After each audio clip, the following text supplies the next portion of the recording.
ऐसे अपने राष्ट्रीय अध्यक्ष आदरणीय जगत प्रकाश नड्डा जी से निवेदन करता हूं, हम सबका मार्गदर्शन करें। आदरणीय नड्डा जी, जोरदार तालियों से अभिनंदन होना चाहिए। भारत माता की। आदरणीय नड्डा जी,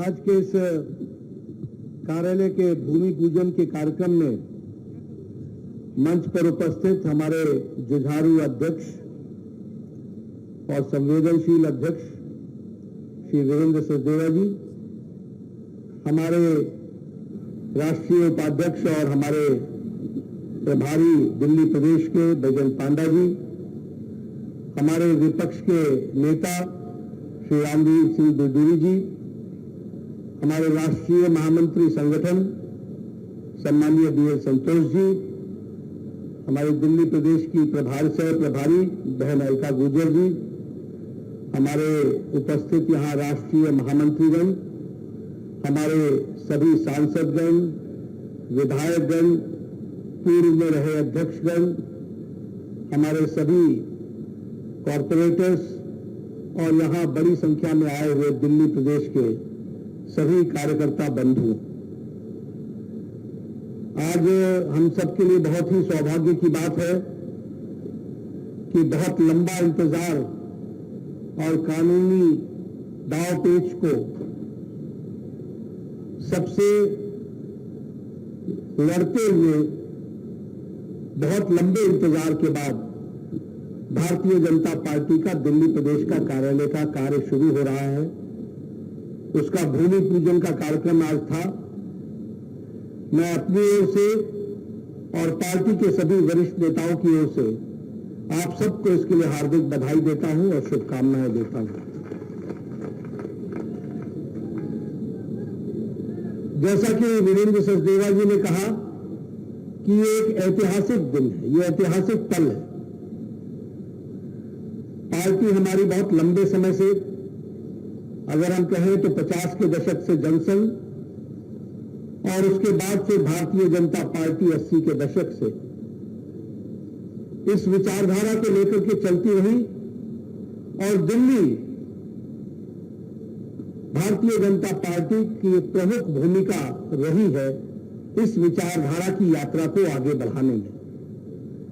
ऐसी दिल्ली में आज अपना कार्यालय हो रहा है और उस कार्यालय बनने के हम चश्मदीद गवाह बन रहे हैं। ये हम सब के लिए सौभाग्य की बात है और ये ऐतिहासिक दिन, आज के इस ऐतिहासिक दिन में हम जरूर चाहेंगे कि इनको भी याद करें जिन्होंने इस पार्टी की नींव को रखा और दिल्ली प्रदेश की भारतीय जनता पार्टी की इस लंबी यात्रा में अपना बहुत बड़ा योगदान किया। हमारे बहुत से वरिष्ठ लोग यहां बैठे हैं, सबने केदारनाथ साहनी जी को काम करते देखा है, सबने देखा है कि किन संस्कारों के साथ उन्होंने हम सबको बड़ा किया। हम आज जानते हैं कि विजय कुमार मल्होत्रा जी से आज भी कोई भी परामर्श लेना हो तो वो हमारे लिए उपलब्ध है। हम याद करते हैं मदन लाल खुराना जी को, जिनकी अग्रेसिव पॉलिटिकल एक्यूमेंट के साथ काम करना और पार्टी को छोटी पार्टी से बड़ी पार्टी बनाने में उनका कितना बड़ा योगदान है। हम याद करते हैं अरुण जेटली जी को, जिनके पास हम हमेशा परामर्श के लिए जाया करते थे। हम याद करते हैं सुषमा जी को, जो हर पल हम लोगों के साथ हुआ करती थी, और साहब सिंह वर्मा जी ने तो हम लोगों के साथ कंधे से कंधा मिलाकर के इस लड़ाई को लड़ा है, तो उनको भी हम याद करते हैं। ऐसे ऐतिहासिक दिन में मैं कुछ बातें भी आपसे जरूर ताजा भी करना चाहता हूं। ये अजमेरी गेट से शुरू हुई यात्रा पंडित पंत मार्ग से होती हुई दीनदयाल उपाध्याय मार्ग तक की यात्रा ऐसे ही नहीं हुई है। लाखों कार्यकर्ताओं ने, हजारों हमारे पदाधिकारियों ने अपना योगदान किया है और उस कारण से ये संभव हो पाया है। अभी जिक्र कर रहे थे सचदेवा जी की पार्टी के कार्यालय बनाने की बात पार्टी के राष्ट्रीय नेतृत्व ने तय किया। मैं आपसे सिर्फ साझा करना चाहता हूं जब प्रधानमंत्री मोदी जी प्रधानमंत्री बने 2014 में, तो वो 11 अशोक रोड आए और उन्होंने 11 अशोक रोड में चर्चा करते हुए कहा कि क्या हम इन्हीं सरकारी भवनों में ही अपना कार्यालय चलाएंगे? भारतीय जनता पार्टी का कोई अपना कार्यालय बनेगा? और उस समय राष्ट्रीय अध्यक्ष अमित शाह जी होते थे। उन्होंने कहा हम इसकी योजना बनाते हैं और जरूर हम कार्यालय बनाएंगे। आपको जानकर के खुशी होगी कि अमित शाह जी ने पूरे देश में हर जिले में कार्यालय बने, इस बात को लेकर के उन्होंने निश्चय किया और 887 कार्यालय बनाने का हम लोगों ने निर्णय किया। आज मुझे खुशी है कि 500 से ज्यादा कार्यालय बनकर तैयार होकर समर्पित कर दिए गए। 166 कार्यालयों पर काम चल रहा है, कंस्ट्रक्शन चल रहा है और यह 167वां कार्यालय होगा जिसमें काम शुरू हो जाएगा, यह भी हमको ध्यान में रखना है। और लगभग कुछ कार्यालय है जिनकी जमीन को लेने की प्रक्रिया चल रही है। यह कार्यालय मुझे बताया गया है कि 4 स्टोरी बिल्डिंग होगी। ये हम सब जानते हैं कि इसमें एक बड़ा ऑडिटोरियम होगा, इसमें हमारे ऑफिसेज होंगे, प्रेस के लिए मीट करने के लिए एक अलग से ऑडिटोरियम होगा और छोटी बड़ी कॉन्फ्रेंसेस करने के लिए अलग से व्यवस्था होगी। और सबसे बड़ी बात यह है कि यह कार्यालय डिजिटल और इलेक्ट्रॉनिक इक्विपमेंट से इक्विप्ड होगा और मॉडर्न फैसिलिटी से इक्विप्ड होगा, जो हमारे कार्यकर्ता इसका उपयोग करेंगे। मुझे यह बताते हुए खुशी हो रही है कि हमारे कार्यकर्ताओं को इस कार्यालय का उपयोग करते हुए पार्टी को बढ़ाना, पार्टी के लिए नई रणनीति बनाना, पार्टी कैसे आगे बढ़े इसको सोचने के लिए इस स्थान का उपयोग होगा। इसके लिए भी मैं आप सबको बधाई देता हूं। मित्रों, एक बात हमको समझनी चाहिए, यह बीजेपी का ऑफिस नहीं है। मैं बार बार कहता हूं, यह बीजेपी का कार्यालय है। और जब मुझसे कोई पूछता है कि what is the difference between an office and अ कार्यालय, ऐसे ऑफिस 10 बजे खुलता है और 5 बजे बंद हो जाता है और कार्यालय का दरवाजा कभी भी बंद नहीं होता 24/7/365। शाम में जब ऑफिस बंद होता है तो कार्यालय की चहल पहल बढ़ जाती है। और ये जगह ऑफिस नहीं है, ये कार्यालय है। और कार्यालय नहीं है, यह संस्कार केंद्र है और संस्कारों को देने का रास्ता है, यह भी हमको समझना चाहिए। जब मैं पूर्णकालिक था तो मुझसे कोई पूछता था बताइए बीजेपी क्या है, बताइए एबीपी क्या है, तो मैं उनको कहता था कार्यालय आ जाओ, अपने आप समझ में आ जाएगा कि बीजेपी क्या है और एबीपी क्या है। ये इसलिए कि कार्य करने की विधि, उसकी जगह कार्यालय है, इसलिए ये संस्कारों को देने वाला कार्यालय है, इसको भी हमको समझना चाहिए। और हम सब लोग भी ये भी कहते थे कि 5 क से पार्टी चलती है, कार्यालय, कोष, कार्यकर्ता, कार्यकारिणी, कार्यक्रम, तो उसमें कार्यालय भी एक बहुत बड़ा महत्वपूर्ण अंग होता था। आज उस कार्यालय को उसमें हम शामिल हुए हैं, यह हमारे लिए सौभाग्य की बात है। मित्रों, हमको एक बात और ध्यान रखनी चाहिए, जो हमारी पार्टी अन्य पार्टियों से अलग है। आप सारी पार्टियों को देख लीजिए देश में, सारी पार्टियां, ये सारी पार्टियां सत्ता के लिए होंगी लेकिन विचार से शून्यता की ओर जा रही है। ये वैचारिक पार्टियां नहीं है। मैं बाकी पार्टियों की क्या बात करूं? अब तो कांग्रेस पार्टी भी कांग्रेस से हाथ मिलाकर के बीजेपी से लड़ने को तैयार हो रही है, यानी वैचारिक शून्यता की ओर जा रही है। लेकिन हमारी पार्टी एक आइडियोलॉजिकल बेस्ड विचारों पर खड़ी पार्टी है। जो बात 52 में हमने कही, जिस बात के लिए 53 में श्यामा प्रसाद मुखर्जी बलिदान हो गए, उस यात्रा को चलते चलते, चाहे हमने 2019 की 6 अगस्त को हमने वो धारा 370 धाराशाही किया, लेकिन वो विचार यात्रा हमारी चलती है। कोई पार्टी ऐसी नहीं है, कोई पार्टी जो एक विचारधारा के लिए सतत चलती रहे और उसको पूरा करे। अगर हमने पालनपुर में प्रस्ताव पारित किया कि हम राम जन्मभूमि के स्थान पर राम मंदिर बनाएंगे, तो बहुत उतार चढ़ाव आए, एक बार नहीं सैकड़ों बार जेल भरी।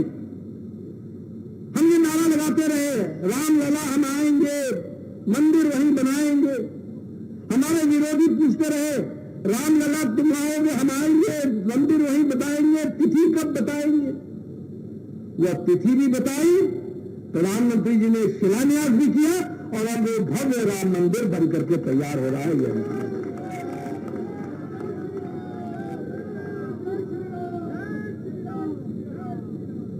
बैठा दीजिए, पानी पिला दीजिए।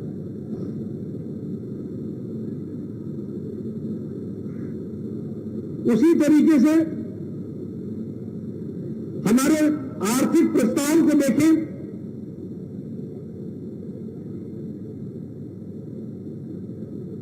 हमारे आर्थिक प्रस्ताव को देखें तो आर्थिक प्रस्ताव में दुनिया की जितनी भी देश की पार्टियां थी, उन पार्टियों ने समय सॉल्व कर लिया, यू टर्न कर लिया, जो कहा उससे बदल गए। लेकिन हम लोगों ने, अगर दीनदयाल उपाध्याय जी ने अंत्योदय कहा तो उस अंत्योदय को बढ़ाते, अगर दीनदयाल उपाध्याय जी ने एकात्म मानववाद कहा तो उसको आगे बढ़ाते हुए अंत्योदय ले गए, और अंत्योदय के बाद मोदी जी ने सबका साथ, सबका विकास, सबका विश्वास, सबका प्रयास, वो यात्रा चलाए रखी, और आज उसी के तरीके से हम आगे बढ़ रहे हैं।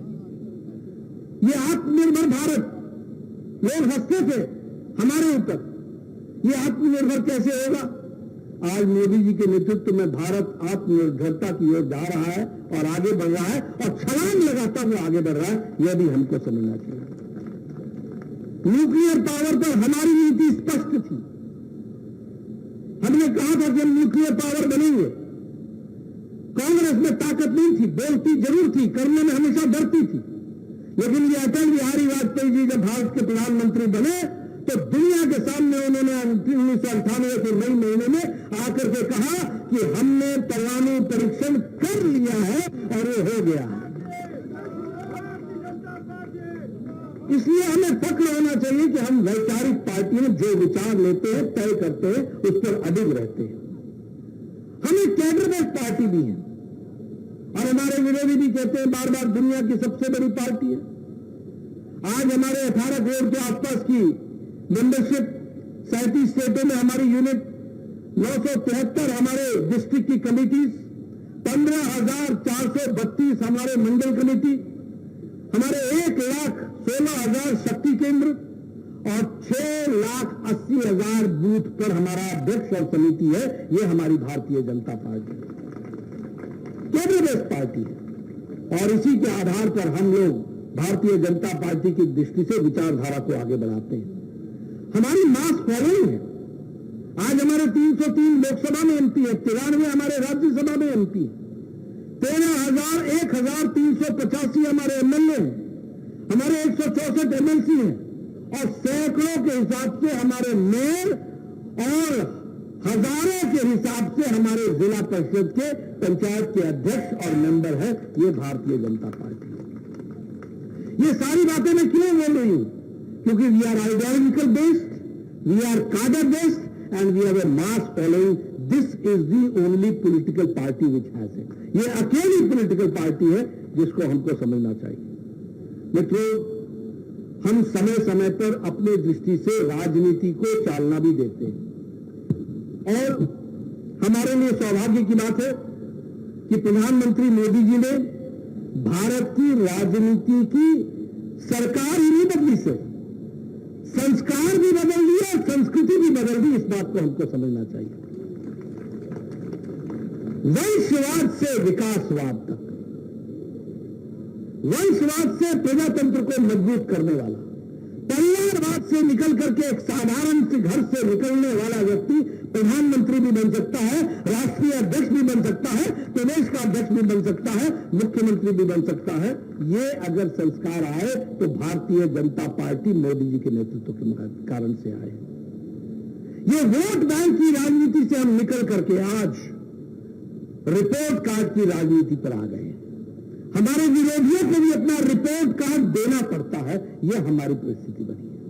और इसलिए मित्रों, मैं आप सबसे निवेदन करूंगा कि आज हम बड़े भाग्यशाली हैं कि हम 2023 में खड़े हैं, अमृतकाल की शुरुआत में खड़े हैं।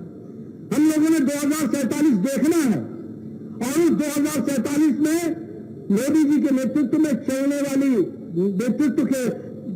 वाली पार्टी को आगे बढ़ाते हुए एक विकसित भारत में अपना योगदान करना है। उसके लिए हमको काम में जुटना है। आप याद कीजिए 2014 के पहले कैसा भारत हो गया था, पॉलिसी पैरालिसिस, भ्रष्टाचारी देशों में शामिल ये शामिल हो गया था। और आज दुनिया में अगर ऑस्ट्रेलिया का प्राइम मिनिस्टर कहता है Modi you are the boss, तो आप समझ सकते हैं कि भारत कहां पहुंचा है और हमारे नेतृत्व मोदी जी का क्या छवि है। अगर पपुआ न्यू गिनी का प्राइम मिनिस्टर पांव छू करके अभिवादन करता है तो आप समझ सकते हैं वो कहता है कि ये प्रधानमंत्री नहीं है, ये मेरे गुरु है। अगर न्यूजीलैंड का प्राइम मिनिस्टर प्रधानमंत्री से मिलने के लिए सिडनी न्यूजीलैंड से फ्लाई करके आता है कि I want to meet prime minister Modi, तो हम समझ सकते हैं कि भारत की छवि और भारत के प्रधानमंत्री को कैसे देखा जा सकता है। अगर अमेरिका प्रधानमंत्री जी के इस महीने की यात्रा को स्टेट डिनर के साथ स्वागत करता है तो यह भी बताता है कि हमारी भारत की स्थिति क्या बनी। इसलिए हम अमृत काल की ओर जब जा रहे हैं, अभी 2 दिन पहले अमेरिका के विदेश के प्रवक्ता ने यह कहा, जब उनसे कहा कि आप मोदी जी को स्टेट डिनर दे रहे हैं, क्या कारण है, तो उन्होंने कहा भारत के साथ हमारी इंगेजमेंट बहुत बड़ी है और मोदी जी के साथ जो बाइडेन जी का जो रिश्ता है और जिस तरीके से देश की छवि उनके साथ हमारी ताकत बढ़ रही है और दोस्ती बढ़ रही है, उसको ध्यान में रखते हुए मोदी जी का यह स्वागत किया जा रहा है, यह बात कही गई। ये सारी बातें मैं आपके सामने इसलिए कह रहा हूं कि हम वो खुशनसीब लोग हैं जो उस पार्टी के सदस्य और कार्यकर्ता हैं जो आज दुनिया में विचारधारा को आगे बढ़ाता हुआ चल रहा है और दुनिया में अपना परचम लहराने के लिए विचारधारा के परचम को आगे बढ़ा रहा है। इस बात को भी हमको ध्यान में रखना चाहिए। मित्रों, दिल्ली प्रदेश के लिए मैं आप सबके बीच में ज्यादा बात नहीं करना चाहता। हम जानते हैं कि देश में, दुनिया में बहुत विकास के काम हुए हैं। गांव, गरीब, वंचित, पीड़ित, शोषित, दलित, गांव, महिला, युवा, सबको सशक्तिकरण देने का काम मोदी जी के नेतृत्व की नीतियों ने किया है।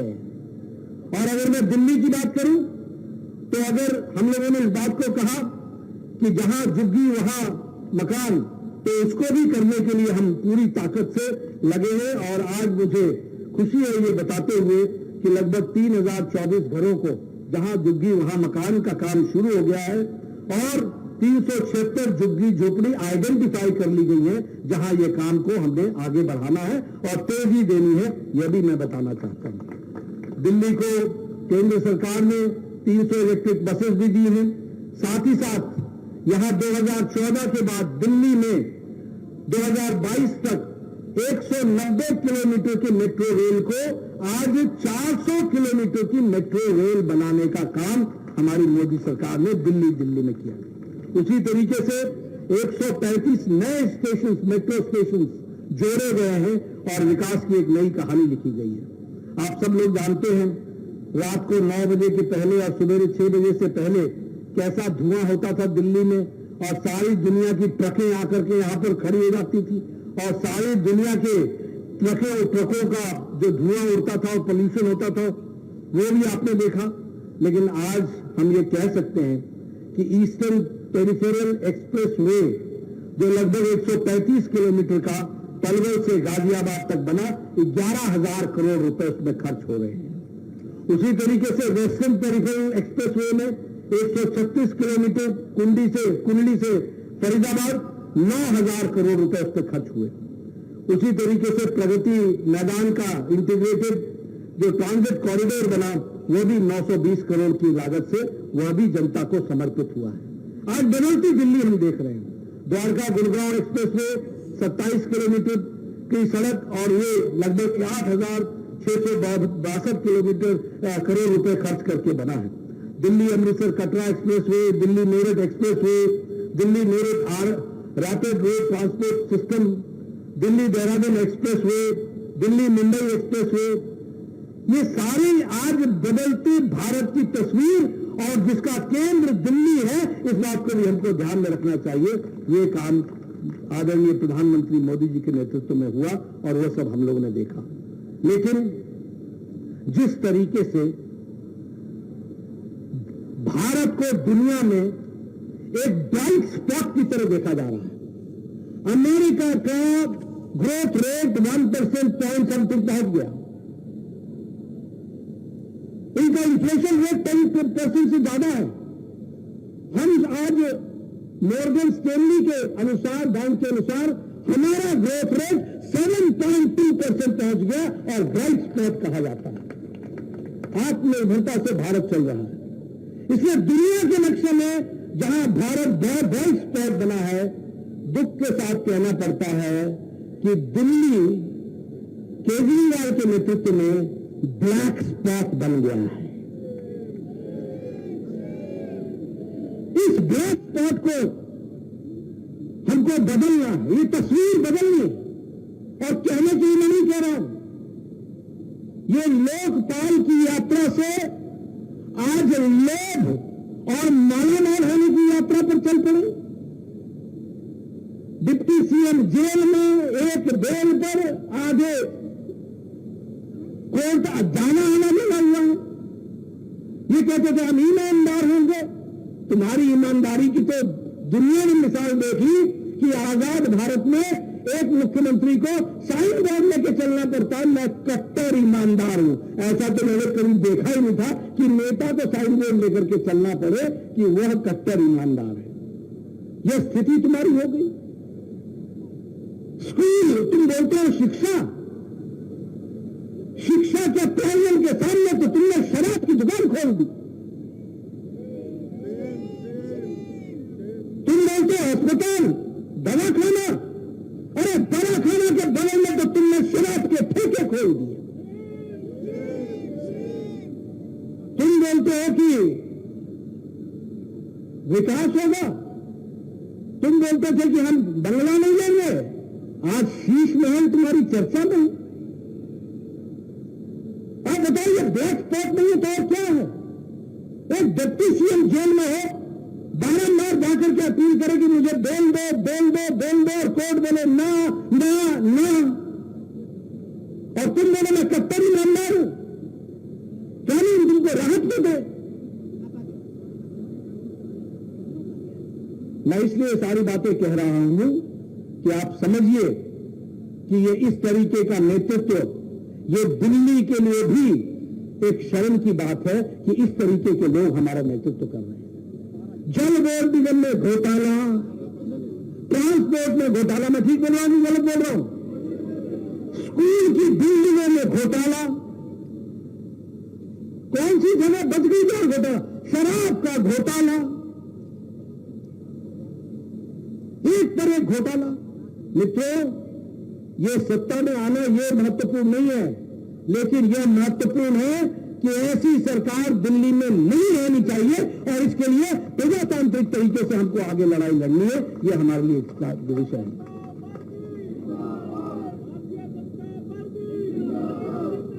आज के दिन जहां मैं आप सब लोगों को बधाई भी देता हूं, वहीं हम कार्यकर्ताओं से ये जरूर कहना चाहेंगे कि इस चैलेंज को हम एक्सेप्ट करें और हम पासारिक पार्टी आप सबके साथ मिलकर के इस विचारधारा और संस्कारों के और संस्कार के साथ सरकार से, सत्ता से लोगों की सेवा के लिए आगे बढ़ने का जो हम लोगों का जज्बा है, उसको हम आगे बढ़ाएं, पूरी ताकत से बढ़ाएं। आप सब लोग इसमें आगे चले, यही मेरा आपसे निवेदन है। मुझे पूरा विश्वास है आप सब लोग, हम सब लोग मिलकर के बढ़ेंगे। बहुत बहुत धन्यवाद।